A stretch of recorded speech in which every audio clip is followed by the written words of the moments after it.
पहलगामचा हल्ला हा आयएसआय, लष्कर-ए-तय्यबा आणि पाकिस्तानचाच कट। एनआयएच्या तपासामध्ये अनेक मोठ्या बाबी उजेडात। दहशतवाद्यांनी बेताब खोऱ्यामध्ये हत्यारं लपवल्याचं समोर। अटारी वाघा सीमा बंद। भारत आणि पाकिस्तानमधील अनेक कुटुंबांना मायदेशी परतण्यामध्ये अडचणी। अनेकांच्या डोळ्यात अश्रू। पाकिस्तानला पाठवण्यात जाणाऱ्या काश्मीरच्या कुटुंबाला सुप्रीम कोर्टाचा दिलासा। कागदपत्रांची शहानिशा होईपर्यंत पाकला न पाठवण्याच्या सूचना। मात्र निर्णय याच प्रकरणापुरता असल्याचंही स्पष्टीकरण।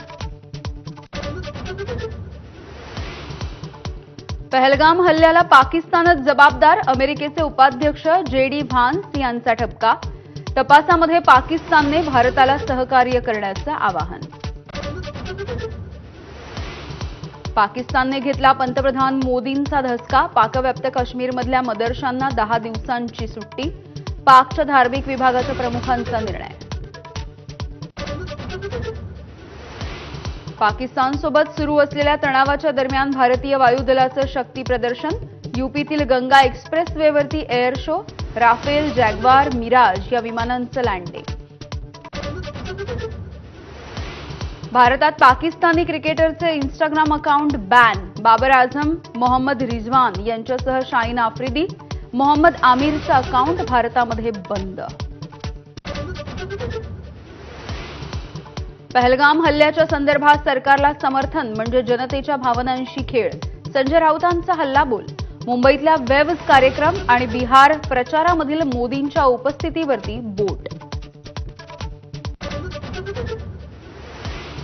दिल्लीमध्ये सोनिया गांधींच्या उपस्थितीमध्ये काँग्रेसच्या वर्किंग कमिटीची महत्त्वाची बैठक। केंद्र सरकारच्या जातीय जनगणना करण्याच्या निर्णयाच्या संदर्भात बैठकीमध्ये चर्चा।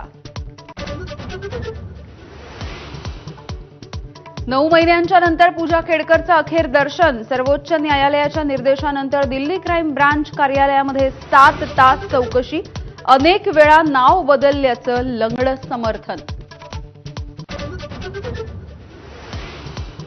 उल्लू ॲपवरील वादग्रस्त शोचं स्ट्रीमिंग थांबवलं। शोमधून अश्लीलता पसरवली जात असल्याचा आरोप।